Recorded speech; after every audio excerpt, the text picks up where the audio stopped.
Hi guys, this is David from Smart World. We're with ExplorOz team, David and Michelle. What we're gonna do is we're gonna install our new portable screen that has Android Auto on it, so we can install ExplorOz Traveller app on it.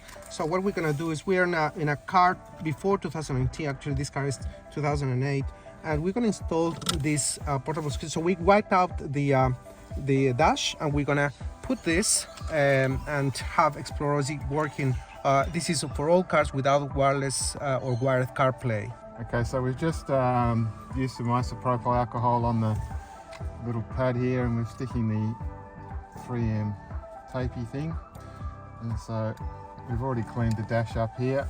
So hopefully I can get this right in one go.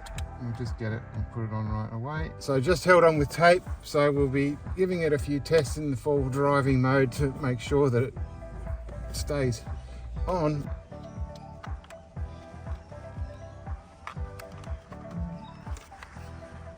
Okay, so before we finally install it, we're just going to hook up the cables because it'll get a little bit tight to reach them once it's already installed. So it comes with an external GPS at the moment, and David tells me they're going to have one with an integrated GPS.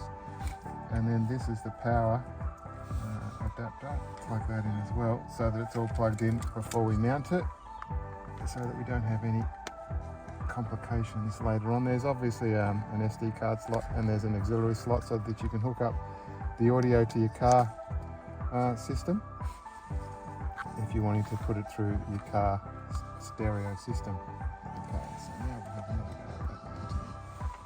We'll get the cables under the dash piece once we've got it installed.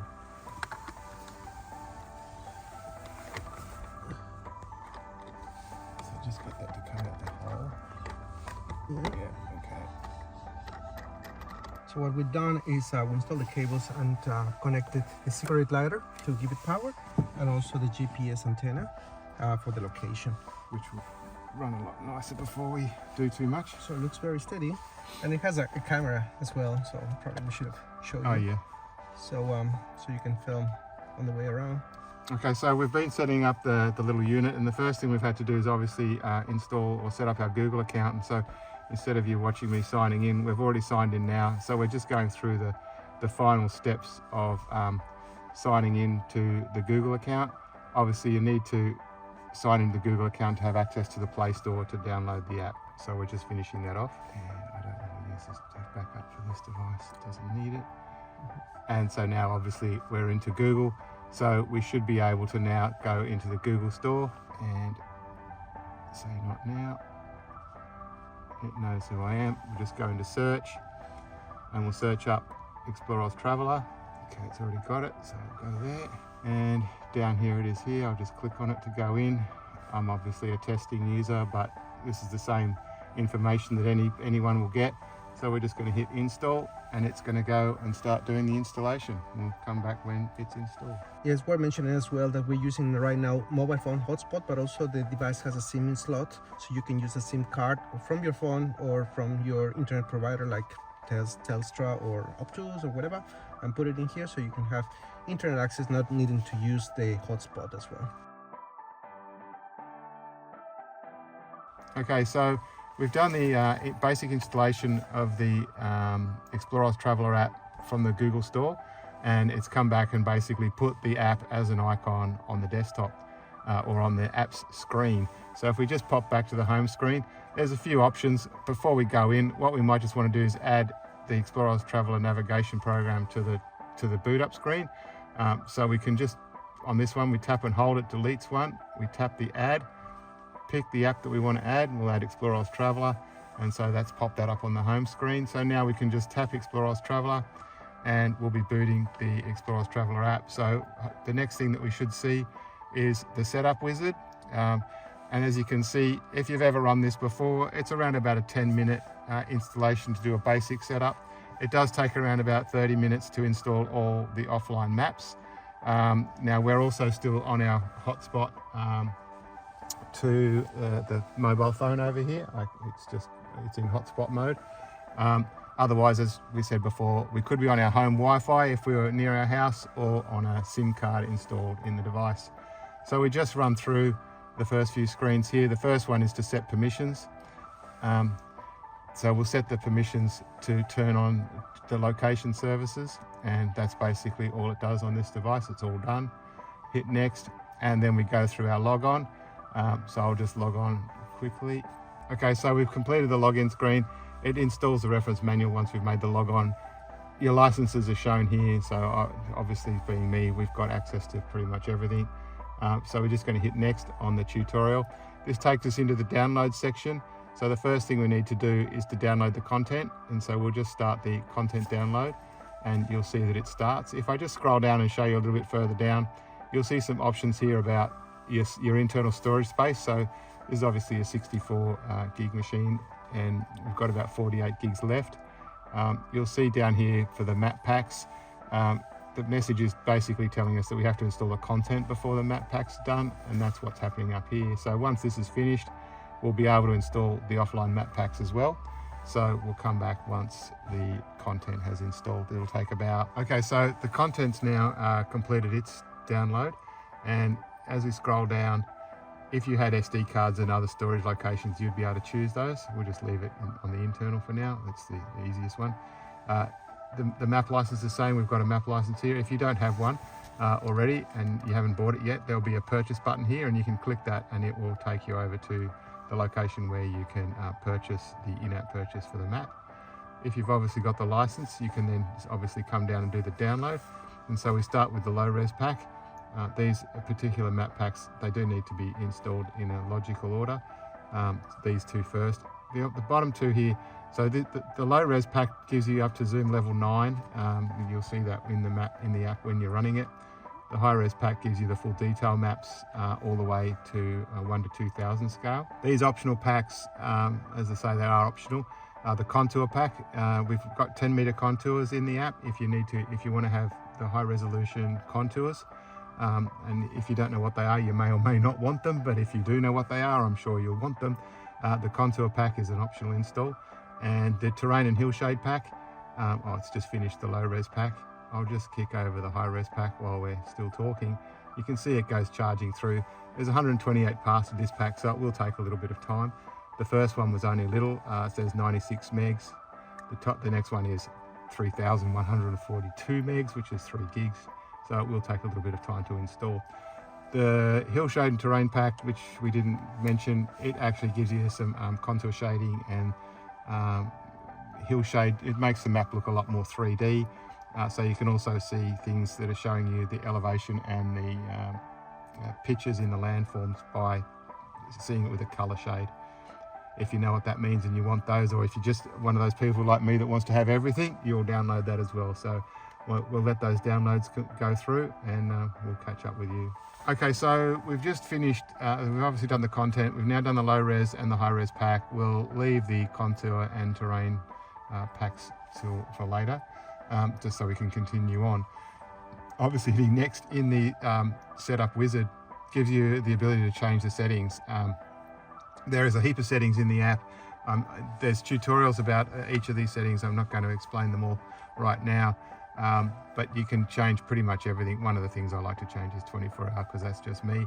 And so we'll leave those, but as I say, there's a whole wealth of them. The map screen settings, and then the topo settings, navigation, talking about how the auto recalculation and voice prompts and all sorts of stuff. So you can change all those to your heart's content. Okay, so after the setup component, you can go, the next button will take you to the help guides. And within the app, we provide all of the help guides. You can get to these from the menu after the app is installed. Generally, we'd like everyone to quickly read the quick start guide.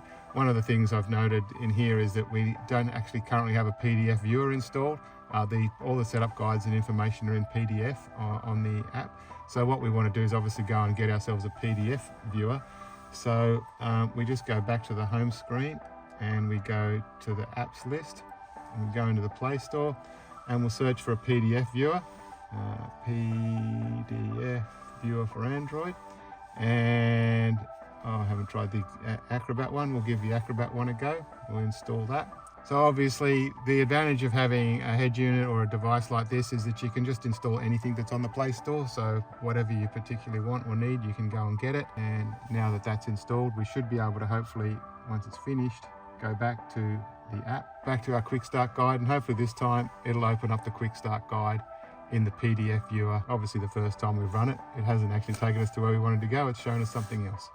So here's the quick start guide directly within the app so that you can read it. Lovely big screen, you can easily see. And so within this quick start guide, one page, you can be prompted at all the bits and pieces that are on the screen and see how it all works. There's obviously a whole breadth of those help guides within the app. So within here, there's a heap of these guides. I'd suggest that one of the greatest things that you can do for yourself is go in here and have a look at all of these. They're comprehensive, but they're all very short, 1 to 2 pages, very easy to digest. Once we've finished the tutorials and the bits and pieces that you want to have a look at in the help guides, we hit finish and then the app will launch. It's just loading the maps right now. Okay, so now that we've finished the setup wizard, we've now come up and the app is booted, and you can basically see the map screen running. There's a few quick things just to point out here. The position of this little guy, you can just press and hold it and you can drag it out of the way. You can put that anywhere on the screen that you like and it'll remember that setting for future use. So obviously with our little marker being here where we are, the speed panel, we may want to move that over. One of the other things that people often get confused about in a really quick setup is this little button here is your GPS recentering, GPS lock button. So basically when we press that, we lock the GPS onto our current position. At the moment, we can now pan the map around to anywhere we want to go with our little position being the blue arrow, and you'll notice that we're not reconnected to it. So as soon as we tap this, we're basically connected to the GPS and locked on position. The arrow being pointing in this way means that we're using track up. So as we drive, the map will rotate so that the track's in the head direction. You can change in settings to make that map up if you would prefer. It defaults to track up like that as it does. You can do pinch zoom, and you've obviously got the buttons, the plus and minuses here. There's a setting you can program the middle button to be a specific zoom that you want. And then over here is our map layers where we can turn on and off various things. I'm currently just using the online map because you can see when we did the earlier shots, we didn't actually install the contour lines, and the contour lines are now visible on here. So I didn't want people to get confused that the contour lines had just magically appeared and we hadn't installed them. Those are the 10-meter contours, and you can see some of that terrain shading. It's not very hilly in there, so it doesn't look all that fantastic, but that's the terrain shading. If I go to the offline maps that we did install, it'll take those contours and the hill shading away when they come up. You'll see that the contour lines are now missing and the hill shading. It doesn't look as nice, obviously, but once we downloaded those 2 additional components of the map pack, those would appear. So not to be confused, you don't have to select different map packs or different map things. That the downloading options in the data manager allowed you to select just the 4 components so that you could have the option of turning it on or off if you wanted those bits of data. It's a seamless usage of those map packs. You'll get all the map detail of whatever you've downloaded at the time in one go. You don't have to select. Obviously, there are a few other online maps that you may want to use, the streets and paths map or the satellite map. They're options that you can use when you're online. If you go offline, those options will all disappear. And obviously, once you go offline, you'll only have the offline maps, and you may want to have the contours and other things loaded. Other bits and pieces in these tools, it's worth having a look at again at all the tutorials and at the help guides to work out how to drive all these things. It's a bit too intense to go through those for the scope of the video that we're presenting today. So there's the ExplorOz Traveller app. We installed the PDF viewer because there wasn't one on this particular device. You're able to read the help guides. You've seen how it all works. We're going to give this a test in the car and give it a shake around and see how the bracketing works and things like that. It certainly looks nice. The map looks nice on the display. We're pretty happy with that. So for all the inquiries about this device and any other CarPlay and Android Auto issues that you might want to have, contact David at SmartWorld.